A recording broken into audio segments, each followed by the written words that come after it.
Hey, what is up, everybody? Welcome back to Triple R, Ryan's Real Reactions. And today I'm watching someone I haven't watched before. This was recommended by Jill to me on Instagram. Lauren The Mortician. Her videos have been blowing up about Jeffrey Epstein, and the title of this video is Jeffrey Epstein, the Autopsy Details No One is Talking About.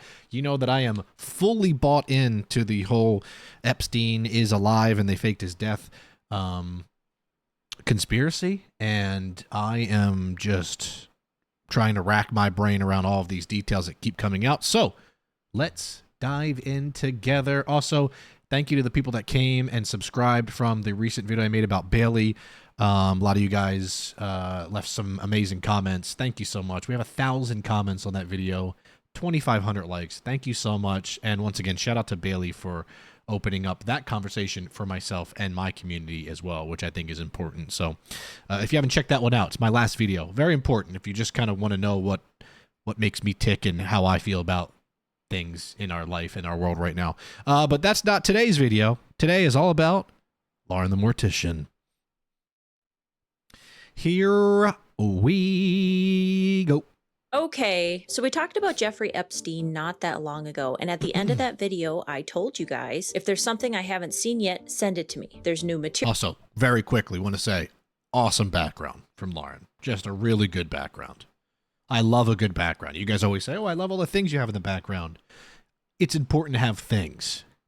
She's got some things. New interviews, new angles. I will weigh in from a mortuary science perspective, if I can. And, well, I was sent something that I had not seen, and I was glad it was sent. I recently watched an interview on Megyn Kelly's podcast where Jeffrey Epstein's brother appeared as a guest. And during that interview, he shared autopsy photos of Jeffrey Epstein, including one of his neck area. I had never seen it before. I can't believe I've never seen it before. Why aren't we talking about this? Because when I saw it, I paused. I actually questioned if it was real, but his brother provided the photos, so they have to be real. They're real. Because I've been on real death scenes, just like Epstein's alleged cause of death. I understand. Love it. Love that she's already using alleged. She's on the same train I am. Understand what gravity does to a body. I understand what compression does to skin. And the markings on Jeffrey Epstein's body do not look textbook to me. And we are going to dive into that today. But quick note, quick disclaimer before we go any further. We are going to be talking about self-unaliving, and I cannot say the official S word on YouTube. You know that S word? Isn't it, I feel like it's so stupid that YouTube censors certain words.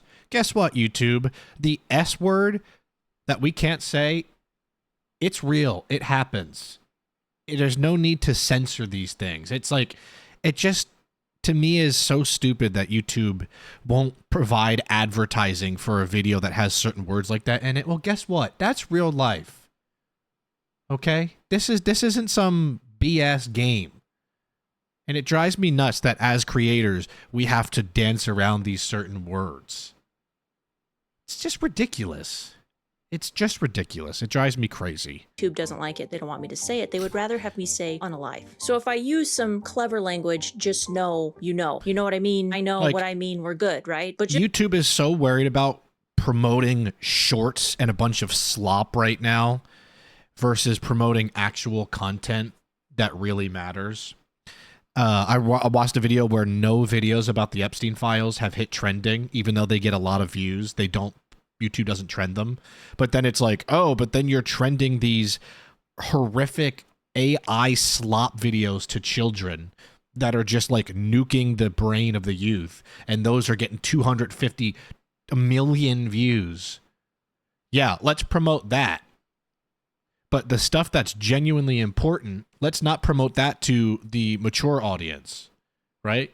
Let's not promote these videos because let's just promote all of the AI BS. It's like, how about we start trending videos that actually make a difference and stop censoring everything? just know a little piece of my soul dies each time I have to censor myself. But anyways, moving on. This video isn't about who Jeffrey Epstein was. We all know who he was. I feel like that's already been explained. He was the devil. He was a total piece of That's putting it kindly. This Yes. video is about the night he died. I want the timing in one place, the medical findings in one place, and the procedural failures all in one place. And yes, of course, I'm going to give you my opinion. Because when you stack the time of I didn't expect that. course, Her head flying through a bed of flowers. I'm going to give you my opinion. That'd be a cool phone background for some Lauren fans out there. Because when you stack the timeline, the documentation, the fracture. Hold on. First, let me do two things. I was going to make sure I do these. Let me subscribe, and let me like the video for her. I tell you guys to do it to my video. Well, I need to make sure that I do it to the videos I'm watching because, well, then I would be a hypocrite. And now this marking, it doesn't really feel clean to me. So let's rewind, all right? Cue the intro. Wow, wow, wow, wow, wow. She pretty much nailed that. That intro reminds me of Halloween, and you guys know, well, you may not know, but I love Halloween. I have a jack-o'-lantern tattoo, so my countdown internally is always pushing to Halloween. If we're going to talk about the death of Jeffrey Epstein and what may or may not have happened, we cannot start with the morning he was found. I want to start weeks earlier because the ending of this story doesn't make sense unless you understand what led up to it. I think you need all of the alleged facts. July 6, 2019, Jeffrey Epstein is finally arrested and taken to the Metropolitan Correctional Center in Manhattan. This isn't just a small town jail. This is a federal facility.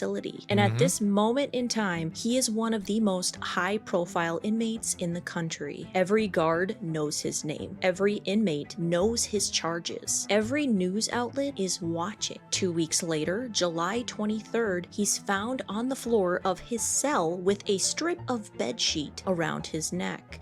And that's the thing with the date. Like, he was only in prison there for 2 weeks. And it's, if you would have said, oh, you know, years into his sentence this happened, and maybe you could say, yeah, he just couldn't take it anymore. He couldn't take being in solitary or in prison. He was barely in there for 2 weeks. You know, like, I'm just saying, it wasn't that long of a time for him to be going crazy and as an egotistical narcissist to be like, you know what? Yeah, it's been 14 days. I think it's time to give it up. Really? Someone with all that money and power? You don't think that in the back end he would be thinking about a way to get out of there?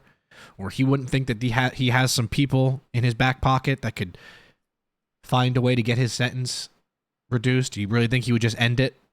Cellmate at the time, Nicholas Tartaglione. Tartaglione. That's a good one. I don't know how to pronounce that. So Nicholas, he's a former police officer who is facing multiple murder charges. Sounds like a nice guy. Not. Anyways, this is who he was sharing a cell with. The official story is that Epstein attempted to unsubscribe from life, but Epstein says his roomie, the police officer, former police officer / murderer, attacked him. The police officer man in He attempted to end his own life, and then his roommate attacked him. Cellmate denies that, of course. That makes no sense. Because of course he does. And we don't really get clarity there, unfortunately. What we do know is that after that event happened, Epstein was placed on watch protocol. Right. You know, that special kind of watch that starts with an S that I can't say on here. And this type of watch protocol in a federal facility is pretty serious. It means close observation, restrictions, monitoring. It means someone has already decided that you are at risk. But that doesn't last long for Mr. Epstein, because 1 week later, he's taken off of that protocol. They're just like, he's fine now. It's been a week. He loves life again. Let's just take him off. And just like that, Jeffrey Epstein is returned to the special housing unit under one condition. He must have a cellmate, which tells you something. They still considered him at risk. Right. He wasn't cleared as totally fine. He was cleared with supervision. So fast forward to August Supervision? What is he, an eagle? It's a bad joke. 9th, it's a Friday, the day before he dies. His assigned cellmate is released, and no new cellmate. Oh, I didn't even realize that. Okay, so the day of his quote-unquote passing, his cellmate just so happens to be released. That's suspicious. Is assigned. So now the man who was considered at serious self-unsubscription from life just weeks prior, not even that long ago, is now alone. The last night that Jeffrey Epstein was alive, 2 guards were assigned to his unit, and according to federal prosecutors, they allegedly failed to conduct required 30-minute checks for about 8 hours. That to me, I'm sorry, that's insane. We also watched a video on this channel where the guard's desk was literally, I said that weird, literally 10 feet. Like if you just look that direction, it was his cell and that was the desk. You could hear anything, right? They were not even a stone's throw away. You could throw a basketball and hit it, no problem. They were very close. Very close. You would think, hey, we haven't heard anything from Jeffrey in a while. Or the opposite, hey, what's all that commotion there? Hey, what's he doing in there? You guys hear that? Or do you not hear that? Either one would make you go in and check up on him. This isn't some run-of-the-mill prison in freaking, Bumble, whatever, Alabama. This is a federal high-security, maximum security prison. Come on now. 8 hours in a locked facility, 8 hours in a high-profile housing unit, 8 hours where no one is physically verifying his condition. Then the camera that would have captured the immediate area near his cell door, conveniently not functioning properly that Shocking. night. And this is where people start saying, that's a lot of coincidences. Right. Because, right? Anyways, August 10th, around 6:30 in the morning, he is found unresponsive in his cell. CPR is initiated, he's transported to the hospital, and he's officially pronounced. So now we have a man who was previously on watch protocol, required to have a cellmate, left all alone, guards allegedly not checking on him for 8 hours, cameras that conveniently malfunctioned, and that's the word too, conveniently. That's just a little too convenient. And if that is true, which I don't believe it is, but let's just say it is true, and the cameras weren't working, I'd be really pissed if I was a taxpayer in New York City, because that's where your money's going to make sure that those facilities are run properly. So it's like, where's all that money going to then? If your freaking security cameras, which is arguably one of the main things you want working in a prison like that, isn't working, that would piss me off. that's just the timeline. We haven't even looked at the body yet. Like all that, and we're not even there yet, but we're getting there right now. Because here's where the story takes a surprising turn. Jeffrey Epstein's brother, Mark Epstein, is his... Imagine being Mark Epstein. At least he doesn't really look like him. You know, he looks like somebody from like the 1700s or so. He looks like Ben Franklin if he lost some pounds and, was really into like quill penmanship. I don't know what they did back then. Legal next of kin. And he didn't find out from prison officials, from the medical examiner, from anybody official, really, that his brother had died. He found out from watching CNN, which is wild to me. Notifying the next of kin after a death is like death investigation 101. There's proper protocol, but it wasn't done here. So Mark, feeling something is amiss, something is off, he hires Dr. Michael Baden to observe the autopsy. Dr. Baden, if you don't know who he isn't just some internet doctor with a hot take. This was really interesting to read about. He's a forensic pathologist who has been involved in some of the most high-profile cases in modern American history. How come all of the smartest people of all time have like messy gray hair? Is that just like, do you have to have the Einstein hair to be smart? Because if so, I'll start messing up my locks a little bit. Throw some hair dye on there, if it gives me some bump in the IQ. He's worked on cases connected to JFK, O.J. Simpson, so he's George been Floyd, in it. Aaron Hernandez. He's served as JFK chief medical examiner of New York City. He has ago. decades of experience examining bodies and testifying in court. He was there to observe the autopsy of Jeffrey Epstein, and that matters because now you don't just have the Office of Chief Medical Examiner conducting the autopsy. You have an independent forensic pathologist watching and documenting what's being found on the body. body in real time. And what Dr. Baden publicly said afterward is what made this story explode, because it wasn't just about the fractures. He also stated he believed the time of death for Jeffrey Epstein to be about 4:30 in the morning, roughly 2 hours before he was reportedly found. And then there were the fractures. He noted 3 fractures in Epstein's neck, not 1, 3. The left thyroid cartilage, the right thyroid cartilage, and the hyoid bone. And he stated that in his decades of reviewing jail suspension, catch my drift, he had never seen 3 fractures like that in what was ruled a self-unaliving. And also that they said that he did it with like some linen. We're not talking about some vicious like chain that he did it with or some crazy, you know, but it's just linen. Now, the medical And examiner it wasn't like he was very high up or anything. It's not like it was brutal. office stood firmly by their conclusion and stated that those types of fractures can be seen in both self-unaliving suspension and a manual compression. So now you have 2 experienced forensic professionals looking at the same neck and not agreeing. And that's before we even talk about the ligature mark itself. But wait, there's more. Unfortunately, I have been on more calls than I can count where This feels like a brand deal coming in. If so, good for you, Lauren. Get that money. I might swing through it though. someone made the final irreversible decision using this exact method that allegedly Jeffrey Epstein did. Again, you catch my drift what I'm trying to tell you, people. Oh, maybe not.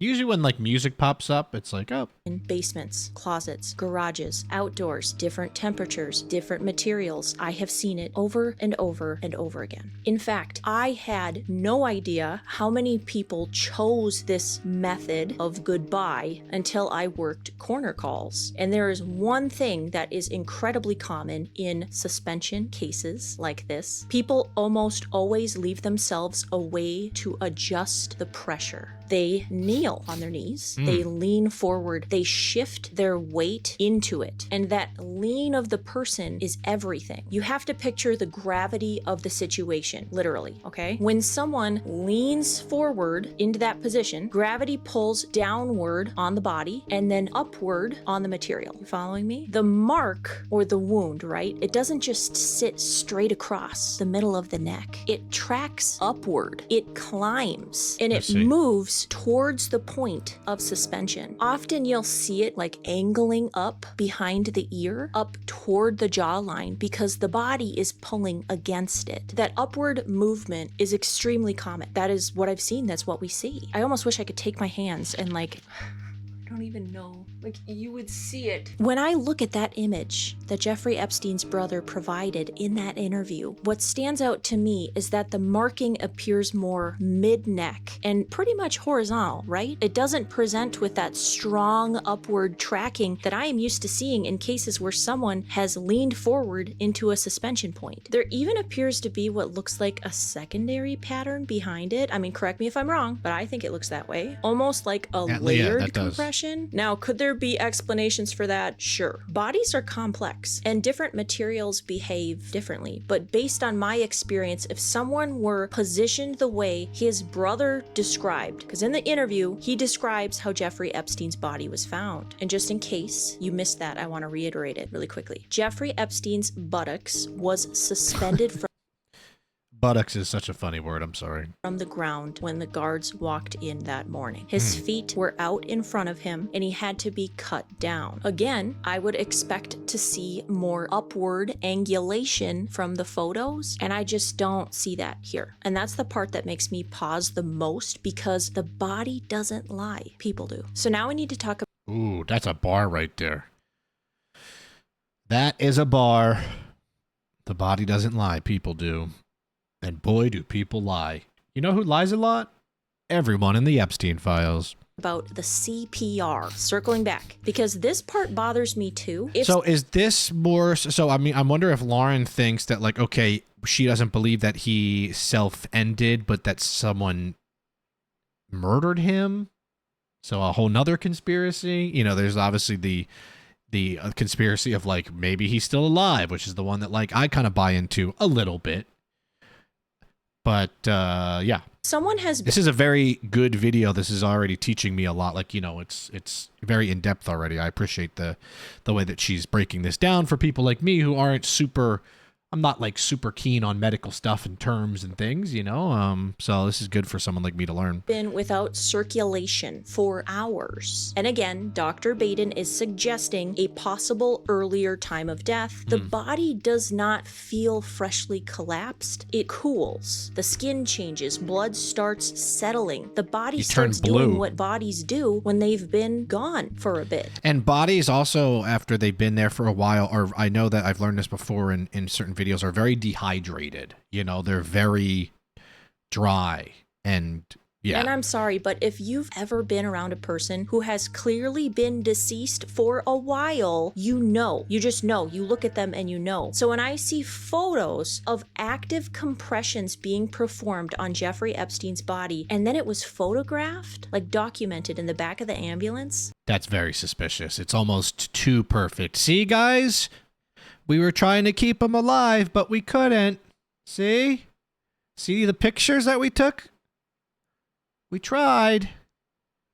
I have so many questions. So you cut him down and then you thought, let's publicly wheel him out of here. We got to document this. I mean, there was some intern in the back of an ambulance and then they're like, hey, grab the camera. Right. You see what I mean? It just seems so Let's take some Polaroids of Epstein. weird to me. Because this death isn't some random person on the sidewalk who collapsed. Yeah. This is supposed to be a locked federal facility. There are high-profile inmates in there. This is supposed to be a controlled environment. If someone had been in the position that Jeffrey Epstein was found for a significant amount of time, there are going to be physical indicators that he is no longer with us. That's just physiology. That's not conspiracy. That's how bodies work. And then we're told he may have been gone for roughly hours before his body was discovered. So now I'm supposed to believe we have Yeah, they're saying, what, 4:30 a.m.? So yeah, I mean, it would be very apparent. a potentially hours deceased individual cut down from suspension, placed on a gurney, active compression happening, and someone is also documenting it. That is not something the public is used to seeing. Is it impossible? No. Is it typical? Also no. But when you add that to everything else, the earlier incident, the removal from watch protocol, the cellmate being gone, the missing checks on the inmates, the camera malfunction, it does. Right, like when there's one coincidence,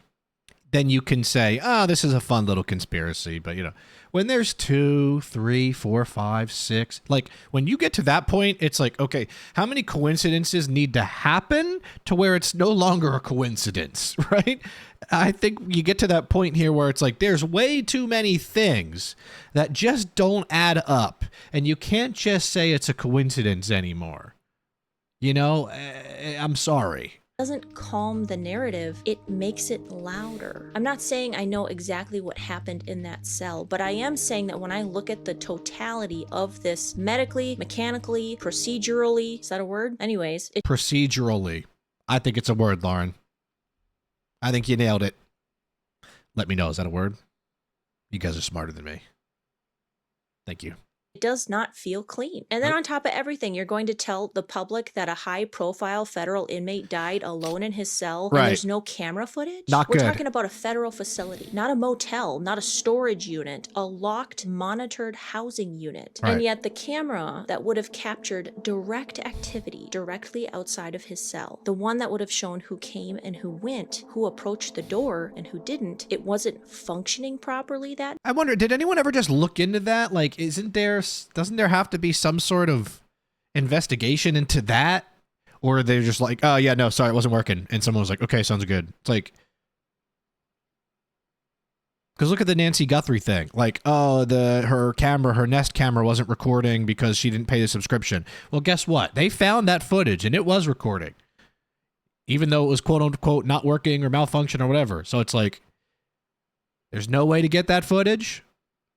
Or did they not go the extra mile? I'm going to basically go ahead and say that they probably didn't even try. Or obviously they knew that didn't work anyway and they were making it seem like that. But like, you know what I'm saying? That no one went out of their way to see if they could pull that footage for a reason. Love that bat candle in the background, by the way. night. Now, there were other cameras in the facility, cameras that showed Also, the bugs, the silver bugs, like the beetle back there, kind of reminds me of the bugs and insects I catch on Animal Crossing and display. If you're an Animal Crosser, just know. I got a lot of hours in that game.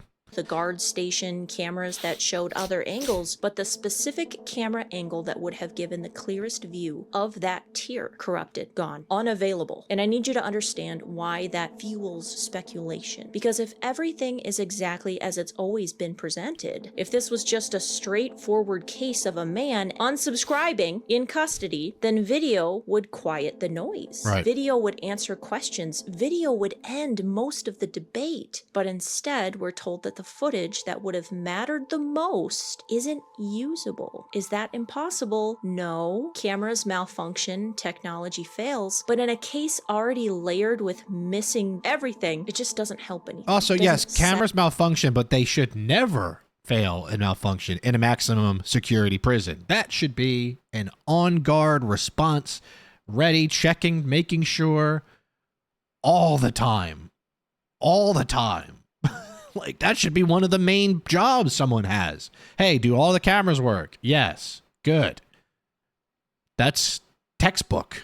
Anything. It adds another wrinkle. And I need to say this clearly. I'm not a medical examiner. I did not perform this autopsy. I am looking at a photo that was shared publicly, but I have seen a lot of these types of markings in my career. And when I look at this one, something about the way it presents feels different than what I'm used to seeing with a soft material like a sheet. Sheets are fabric. They have give to them. Even when they're twisted up, they don't usually leave a super sharp. See, that's what I was saying. It's not like it was a rope. It's not like it was a chain. It's not like it was like a string, a shoelace, something that has a little bit more leeway to it and is a little bit more forgiving on the skin.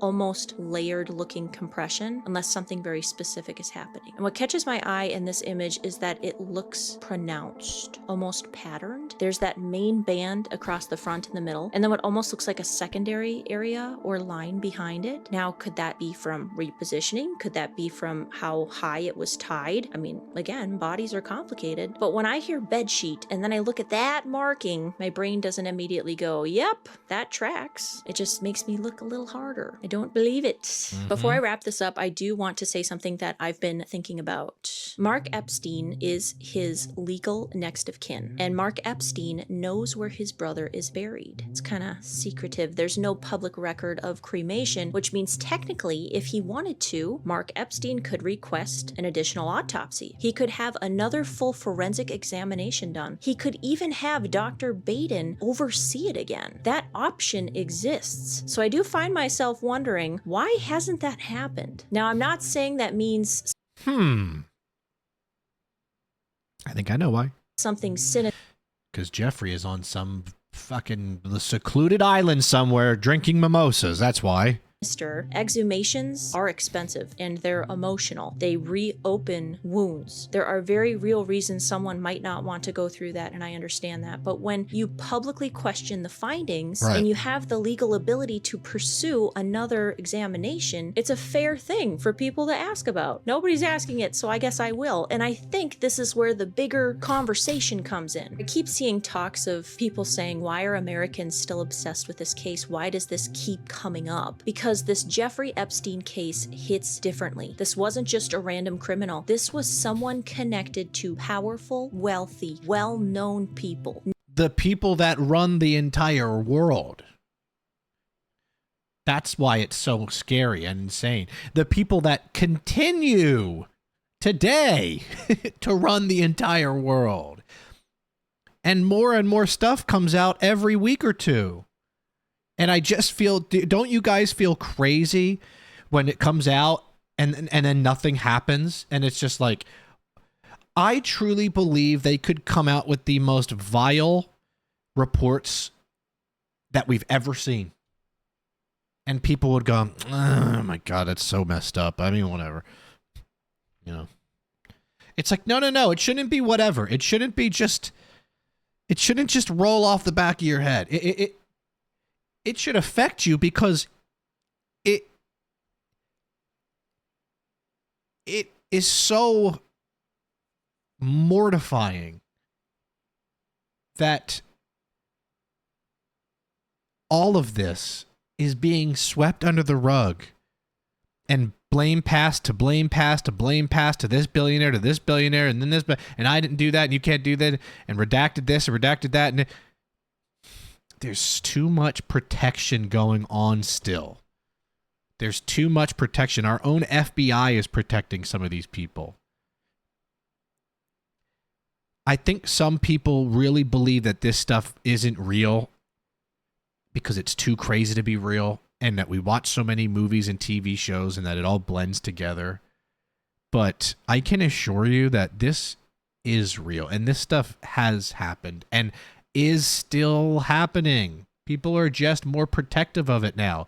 They're not just sending blatant emails anymore, right? They're more low-key about it. But if you don't think that these powerful people, you think all these powerful people that were in the Epstein files all just changed and that became perfect human beings, and absolutely not. It's still happening because they're still free and roaming around with billions of dollars and all the power in the world.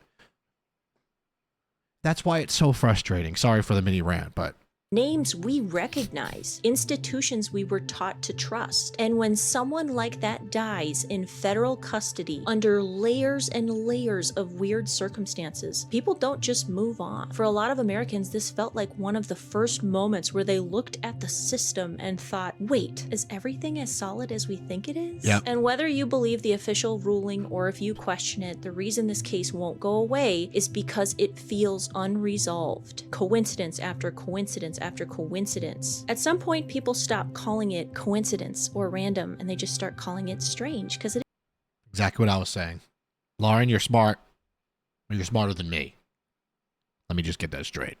is strange. And that doesn't mean every theory online is correct, but it does mean the public isn't crazy for asking questions. Right. So, and that's the thing. There are certain sides of people that are like, oh my God, you guys are nuts. Oh my God, let it go. Oh, this is all rumor. It's innuendo. Oh, you really think that? Oh, that. Yeah. You have to question things. Until you're given physical textbook proof, you should be questioning things. Questions is what keeps the pressure on things so that more answers come out. Questions are important. They really do matter. If there are documents you've seen that I haven't, if there are details you think I should break down more, put them in the comments, because whether this was exactly as ruled or whether history eventually sees it differently, the mechanics matter. And right now, the mechanics don't feel good. I don't like it. I don't know why more people aren't talking about this autopsy photos. So I don't deal in rumors. I deal in bodies, and bodies tell stories. When I look at the timing, the markings, the fractures, the handling, it doesn't read simple to me. I have more questions than answers. Maybe one day we'll have every piece of this puzzle, and if more files drop, you already know I'll be back and we'll go through them together. But until then, I'll just keep looking at the science. So make sure you're subscribed, because I did subscribe, Lauren. Thank you for that. That's a great video. And that just fuels this even more for me. It just doesn't add up. And whether you think Epstein's still alive or not, maybe you think that he was something else happened to him. I think it's pretty obvious to me that he didn't end his own life. I think that at least I can settle in, right? Maybe he is actually gone. Fine, but I don't think it ended the way that people say it is. That say it did. I just still think he's alive. That was a good video. I need to watch some more of Lauren's videos. If there's some more of her stuff, I'll check it out. As always, you guys recommending things to me is great because you guys find stuff that I'm a one-man crew. I can't find everything. I got two people. It's me and Tori. So it's like, I can't always find every video to watch. So thank you for recommending it, whether it's in the comments, on Instagram. You can follow me on Instagram. Always DM me. Like I said, I may not be able to respond to everything, but I can see it. I can read it so I can put it in the back of my head. If you want to follow me on Twitch, I live stream 5 days a week, Monday through Friday. 5 p.m. PST. Come on by. Say you came from YouTube. If you ever want to share anything there or say anything about whatever, good place to contact me. That being said, though, like this video if you made it to the end. Leave some comments on all of this. And, of course, subscribe to the channel. We hit 31,000 today. We're growing a lot. Thank you so much to everyone, once again, who came from the Bailey video. And thanks for leaving your opinion, whether you agree with me or disagree. I just appreciate you being in the conversation. You don't have to agree with everything I say. I'm not perfect. I just throw my opinions out there, and I'm not afraid. And I appreciate you guys for sharing what you think about all of this stuff. It's all about conversation, or else it's just me talking to me, and that would be maybe schizophrenia. And I don't want that. That's scary. So thank you for keeping this all active and making my community grow, because I can only do so much. It's you guys sharing the video, spreading it around, hyping the videos. We got a lot of people that hyped that last video. I don't think we made it into the top 100, but even to this day, 2 days ago, we're really close because we have a little symbol that says hyped that I've never seen before. So it's working.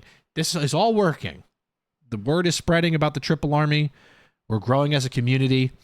And I always give the thanks to you because, once again, I'm just one person. I can only do so much. It's because of the wonderful creators out there like Bailey, like Lauren, like these people that make these great videos that I get a chance to give my opinion to and dive in deeper. And then it's you guys that watch this that make the main difference. And I just always want to say thank you and give credit to you. I feel like too many YouTubers don't do that.